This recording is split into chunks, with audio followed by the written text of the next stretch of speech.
Hello. This presentation is on Kant, respect for persons, and punishment.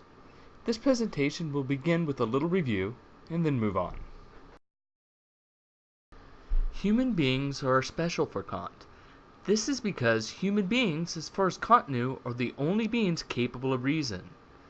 If you recall from the lecture last week, reason is important for Kant because reason is necessary to work with concepts, and morality consists in doing one's duty to the moral law. This, of course, requires that one be capable of having concepts like duty and law.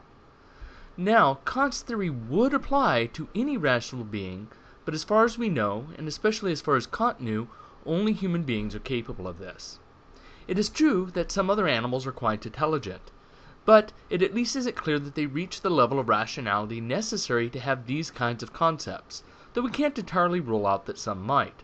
But certainly Kant didn't think that any did, and much less was known about animal intelligence during Kant's lifetime.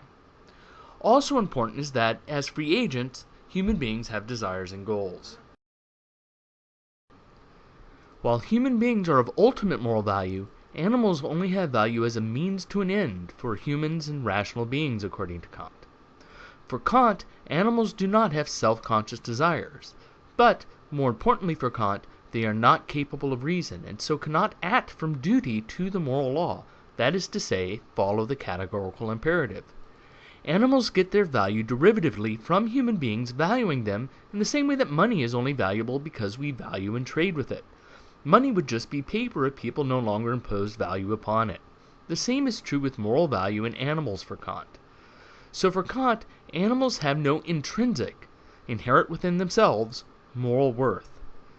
We mentioned this in a previous lecture as the source of an objection to Kant's deontology. If you recall, what follows from this is that there is nothing inherently wrong with torturing animals under Kant's view. For Kant, being cruel to animals isn't bad in itself, or because of what it does to the animal.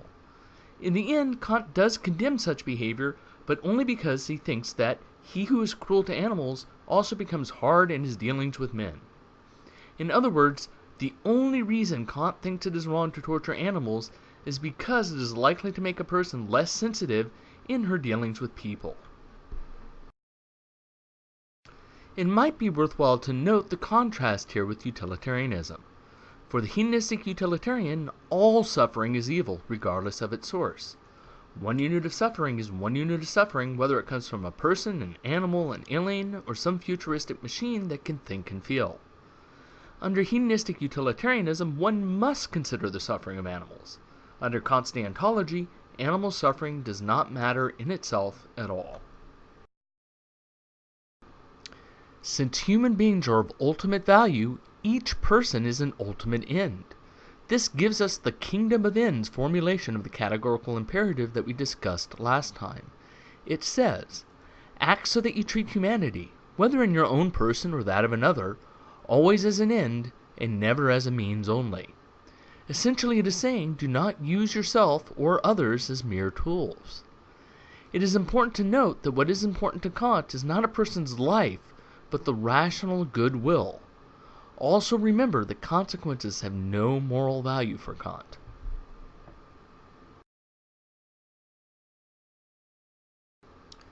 In some sense, we are a little ahead of the book this week because last week we talked about both formulations of Kant's categorical imperative.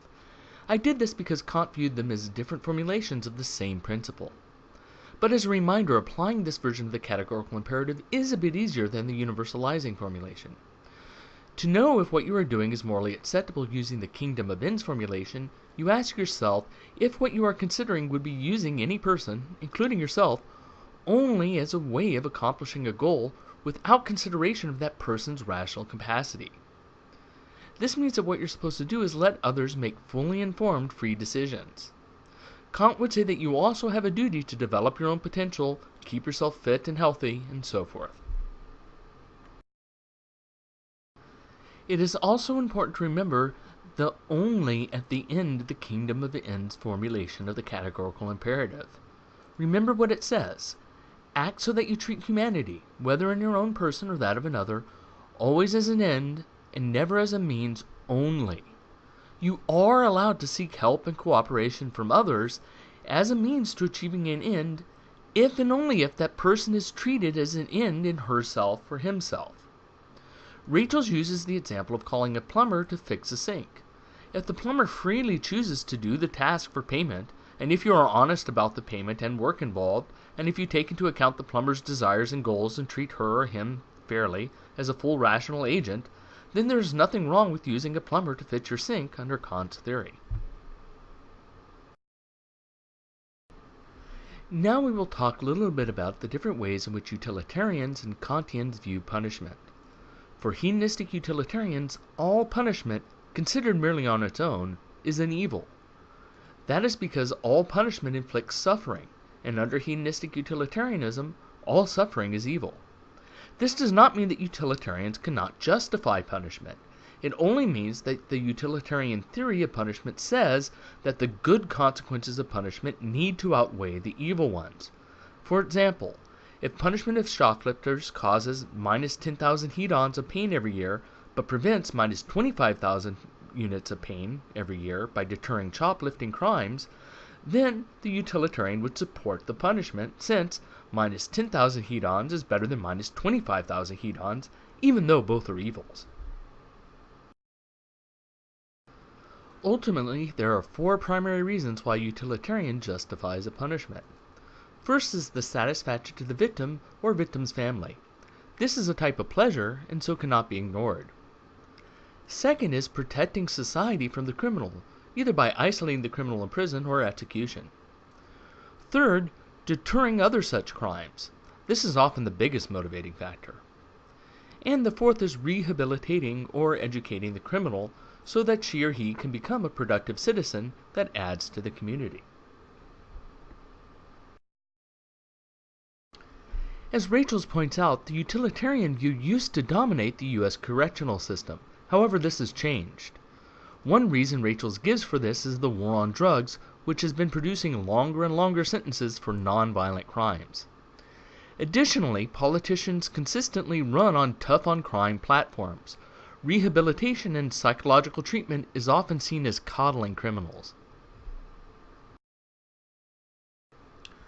The facts and charts in the following pages are not meant to be a commentary on whether a hard-on-crime or war on drugs policy is good or bad. They are simply meant to give some facts about U.S. prisons relative to our country's past and to the prison populations of other countries. You can consider the question as to whether these policies are good or bad for yourself, or even debate the issue in the forums. The U.S. has less than 5% of the world's population, but our prisons account for 1/4 of the world's prisoners. We currently incarcerate almost 1% of our own population. 6.6% of the U.S. population serves time in jail or prison during their lives. 20% of all inmates are there for drug charges, and 83% of drug arrests are for possession alone.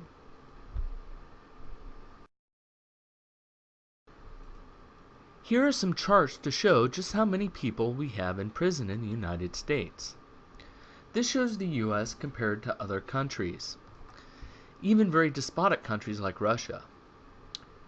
And this is how much our prison population has grown over time.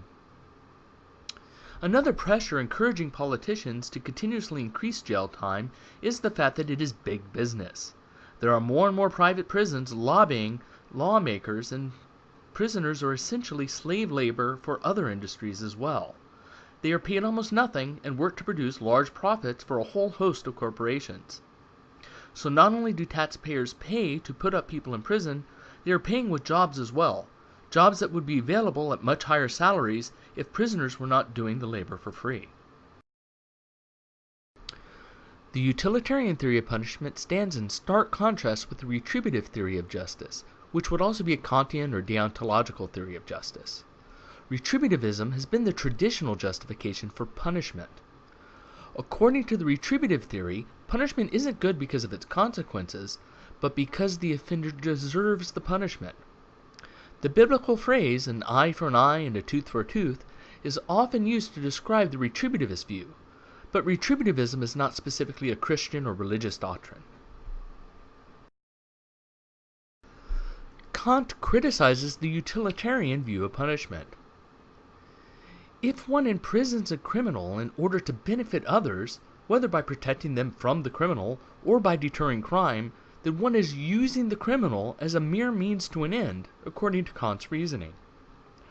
Further, Kant viewed rehabilitation as a violation of the prisoner's freedom to decide for him or herself, as a rational agent, to either follow the moral law or not. So, according to Kant, we have a retributivist right to repay a person in kind for an evil deed. We should not try to manipulate their wills. This is in contrast to utilitarianism.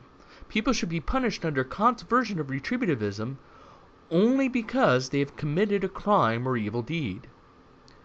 What sort of punishment should a criminal receive according to Kant? According to Kant, the punishment should be proportional to the crime. Because of this, Kant supported capital punishment, the death penalty. Of course, for Kant, only murder could deserve a punishment of murder.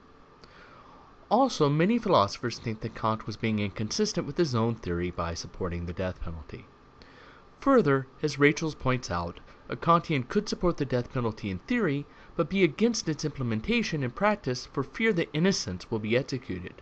Remember that the only justification for punishment is if a person actually committed a crime, and there could be no redress to the death penalty if a mistake has been made. Kant was a Christian, although some of his views were not traditional. Nevertheless, Kant seems to have subscribed to the eye for an eye justice of the Old Testament, which, as Rachel points out, was criticized by Jesus in the Sermon on the Mount quite clearly and specifically.